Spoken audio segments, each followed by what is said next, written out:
Hey guys, it's Kara and Samuel with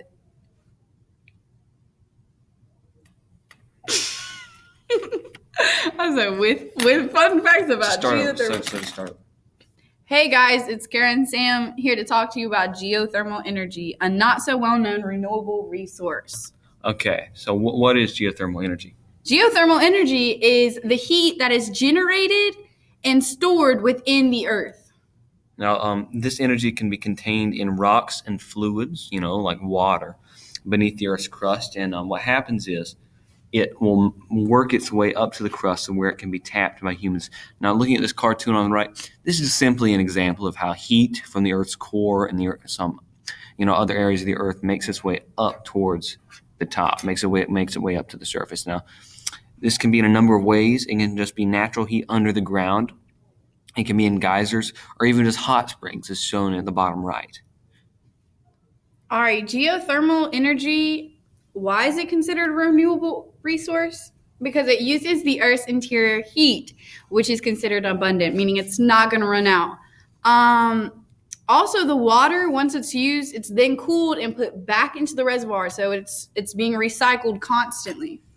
Okay, now how do we use geothermal energy? Well, the first and by far most simple method is by just using this latent area of heat as either a heat source or a heat sink. Now, this means you can use it to directly heat homes or buildings or even things like hot springs, or such as when building a home in the desert, if you build it below ground, you can actually use it to cool things as well.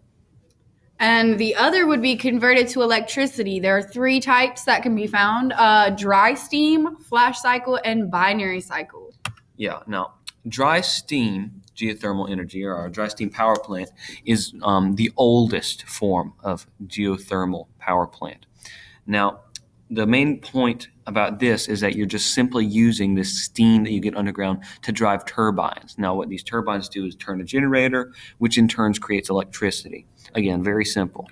Now, some pros: this is very environmentally friendly. There's really, other than just the steam coming up and turning a turbine, nothing else is really going on. So you have that. Also, it's very simple. This means that it's inexpensive. You can build it and sustain it for a long time. But some cons are that it can be considered less effective than other methods like we have seen earlier. And plants must be located extremely close to the sources of steam. Like, it can't be far out because it's very hard to make the steam travel far places. Okay, where are you going to find these? Well, you can really find these all over, again, because they're pretty easy to make. The largest one is the largest geothermal field in the world is located in the geysers in California. Located there is 22 large, fully functioning power plants, such as the dry steam power plant that's shown above. Next, we have flash cycle. Now, in flash cycle, in a flash steam, also known as power plant, it involves fluid being sprayed at a low pressure, causing what's known as a flash. Now, if you look at this picture, what happens is this water here moves up this pipe and gets into this flash tank. Because of the pressure difference that it's going to find, it's going to shoot through this really fast. It's going to shoot through this really fast and then turn into steam, where it's then going to turn this turbine and turn this generator. Now, because of the speed at which it's going to flash and turn into steam, it's going to be far more effective than just dry steam. Now, this is also environmentally friendly because, like most of the others, this is a very closed system, and water can just be reused. Okay, and again, there are some cons. There's always going to be in everything. So it can still have some water and gas byproducts. So it is environmentally friendly. But everything has a little bit of byproducts. Now, you're not going to see too many of these, at least not anymore. But one example we did find, and I'm not sure if this exists yet, but I believe it's being built, is it's the Meshkinshar geothermal power plant. It's located in the Sabalon area of Iran. This is just a simple map shown at the bottom right.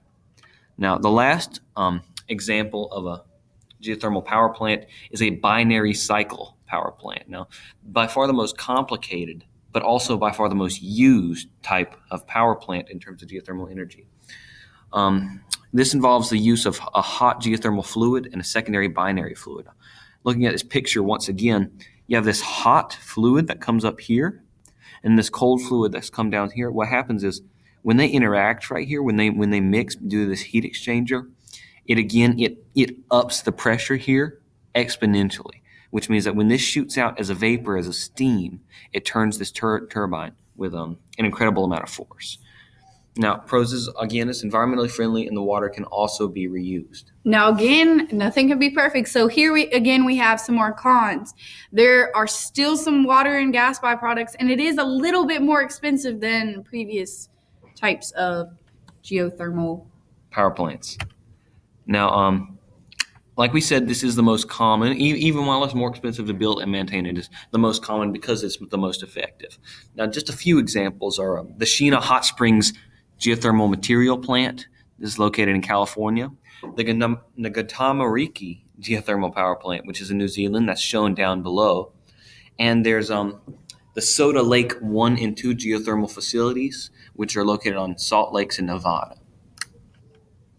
Now, you're going to find geothermal power plants all over the world. 80 countries in possession of this have the resource. In terms of the United States, some have a good amount, but they're all located in the western portion, as you can see here shown on the map. Here we have the United States does have a good spot right here. And if you're looking right here at these red spots, we're seeing that they're a little more hot and they seem to be more favorable. Meanwhile, here on the East Coast, there are none to be seen. All right. Thank you for watching our presentation. That's all. Yeah, we appreciate it. Thank you very much. I have no idea who just called me. You just left me and I had no idea what the freak to say.